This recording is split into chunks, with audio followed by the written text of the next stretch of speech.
I am making a junk journal for a subscriber. By the time you see this, I've already sold it to her. I just want it to be something that I don't want her to be able to see it. I kind of want it to be a bit of a surprise. So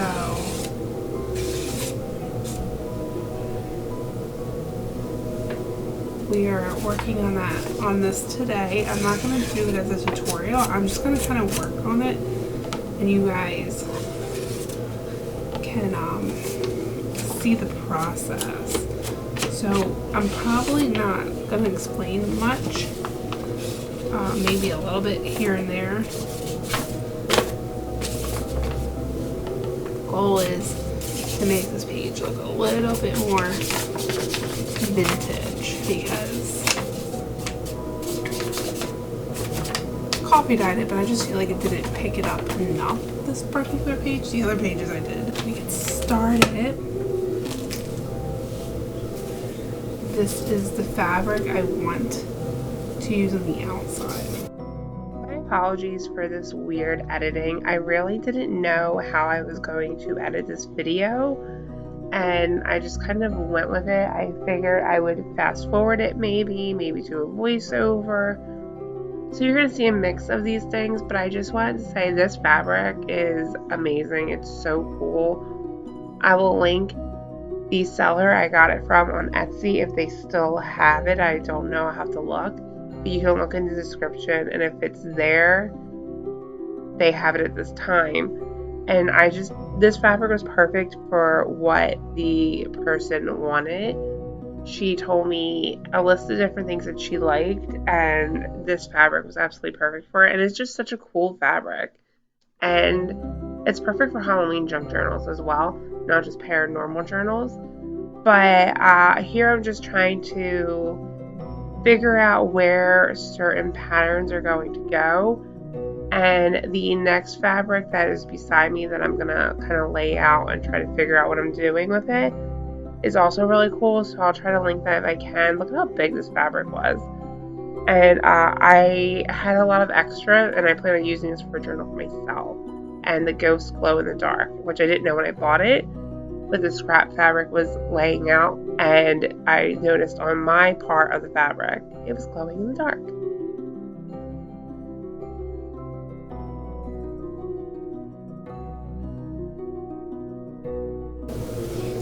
The theme is paranormal, if you didn't notice.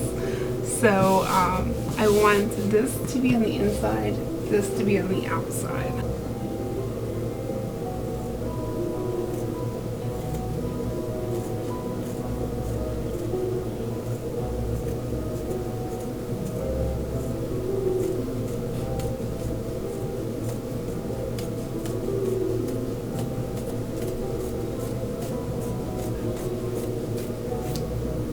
Don't mind all of my mosquito bites either.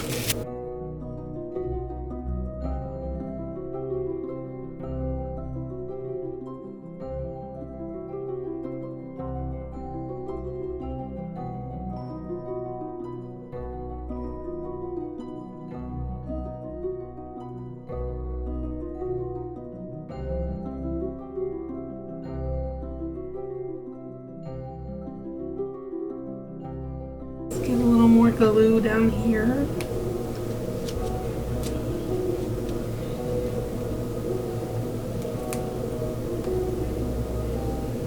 Oh, that came out quite a bit. Quite a bit. When it comes to the fabric for a customer, I am so meticulous about the fabric. I take my time making sure that it's glued down well and it is straight. I also steam the fabric and let it dry the night before I am going to lay it down so it is nice and wrinkle free.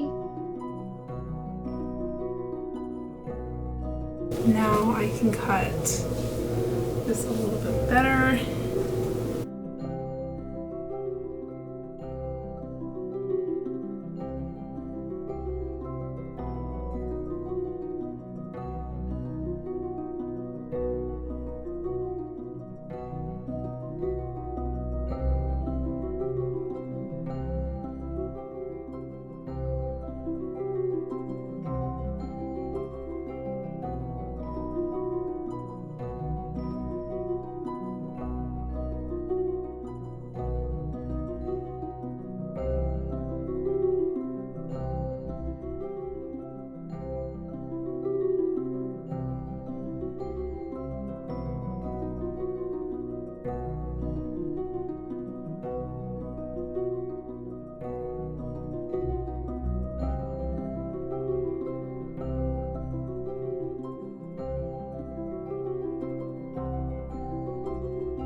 So here I'm being completely picky about where the centering of this is. I wanted the seance scene to be as much in the middle, or not the middle, the front of the cover as possible. And I had to be a little bit picky about it. I don't even know how to describe it, but I had to really take my time to figure out how much I should be cutting, where I should be cutting, because the one scene that I wanted to make sure at least part of it was on the cover was at a weird angle with the fabric. So you'll notice the difference when I'm making something for myself versus for someone else. When I'm making something for someone else, my perfectionist side really comes out. I want it to fold over a bit. First, let's just take off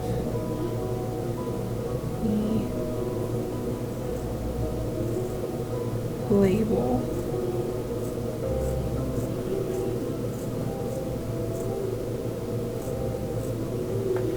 That has to go. I want to be able to fold this over into here. I feel like it just looks better when you're able to do that.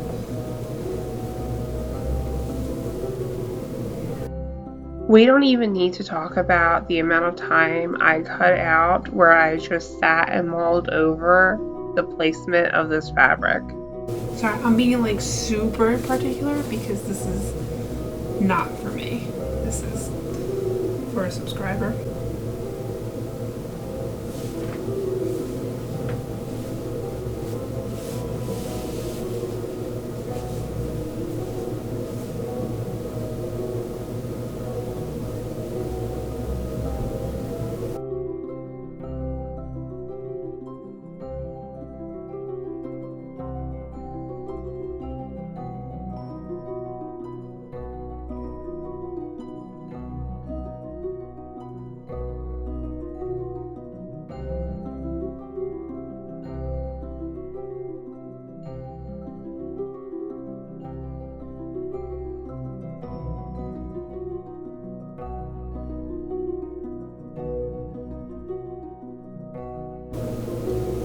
Okay.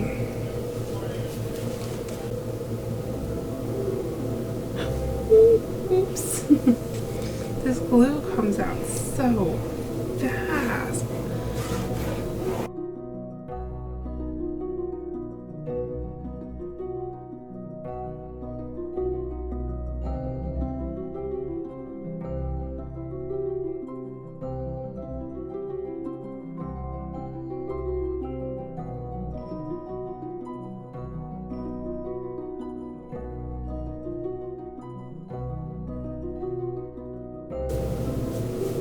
It'd be better if I had a brush, wouldn't it?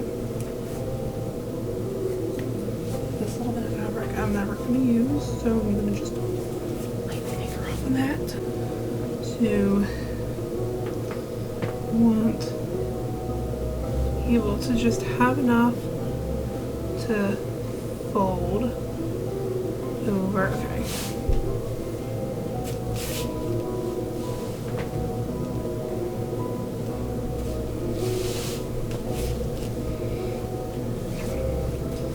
And then over here, what we're going to do is we're just going to fold these right on in here. But I have to cut this a little bit better. Nice and tight. You want it nice and tight.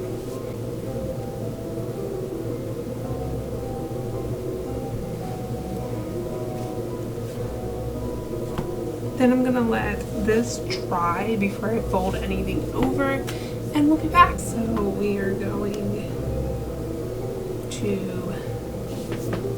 glue the ends. I'm gonna use a stop fraying glue for that. Let's do it right here first. I'm actually, like, I never do this. I always just cut this, but because it's two different fabrics, I'm gonna glue that right up there.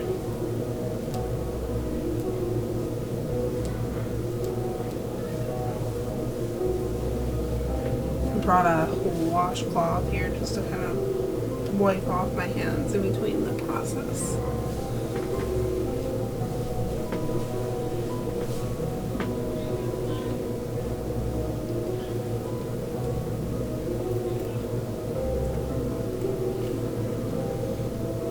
It's easiest, I feel like, when you're at the spine, just to kind of give it a little snip and either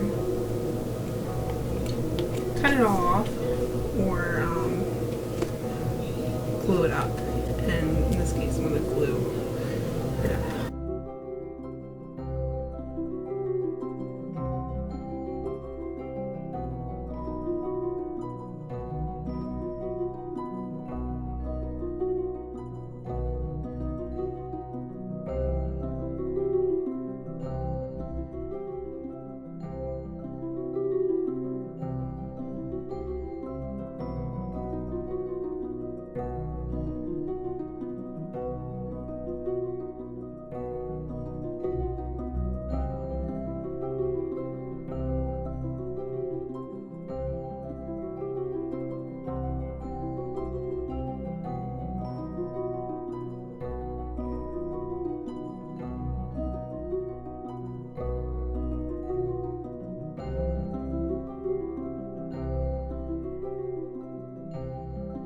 Okay, so now I'm gonna make the spine. I did the rest of this off camera. It was easier for me. So I'm gonna make the spine now.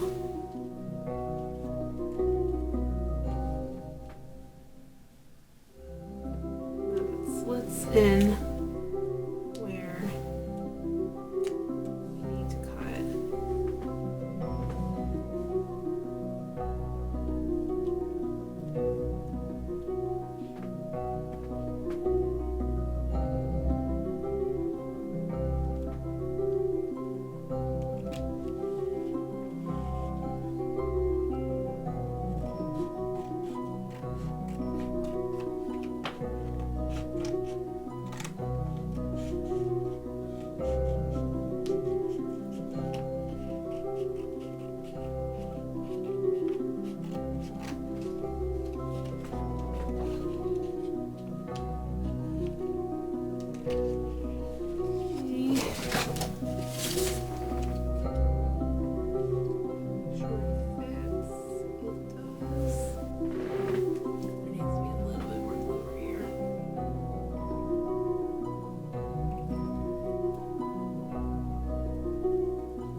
This is the fabric that I cut for. I'm going to use some of this to be the spine. So I think for this, I usually cut it and then glue it. I'm actually just going to glue this on, wrap it around, and then cut it. I think it will be much easier.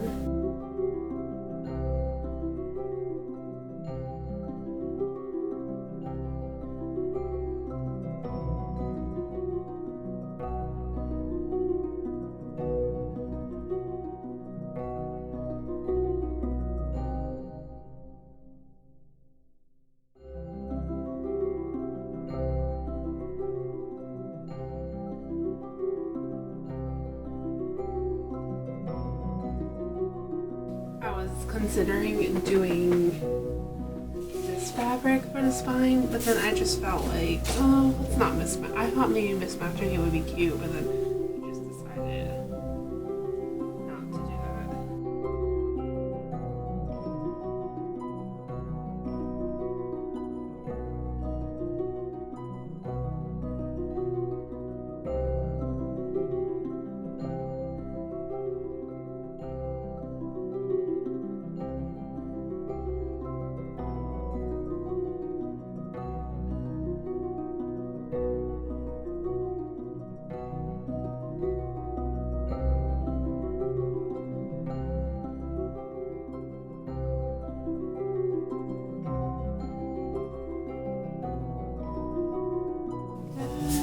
And then we will cut it.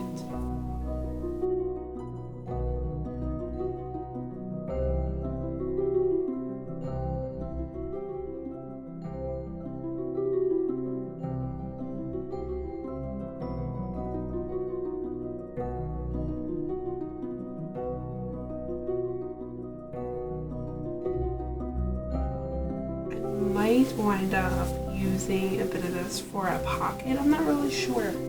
She told me she was leaving the creativity pretty much all up to me. Her only request was that it be spooky and vintage looking pages. So I may have a couple pockets in there for her. I don't know. I may ask her if she wants pockets. Them in the spine, and we just need to allow everything to dry before we go forth and do anything else, because everything is still wet. This glue does not dry as quick as the usual fabric glue that I use. So I have no idea what happened, but unfortunately the end clips of me doing this journal disappeared, but this is how it turned out. I think it turned out adorable. Love the cover. I decided to keep the pages pretty blank and not add any random pockets because I knew that the customer was going to log a lot of her findings for paranormal investigations in this journal, maybe add some pictures. So I wanted to keep it pretty blank so she had a lot of space to log different things down in. So that's why it's pretty blank, but I think it came out great. I bought this ribbon because I felt like it matched the theme perfectly to add a bookmark. That's just a little touch that I love to add, and the customer was really happy with the book, and I think it turned out great. So that's it. I hope you guys enjoyed. I'll see you in the next video. Bye.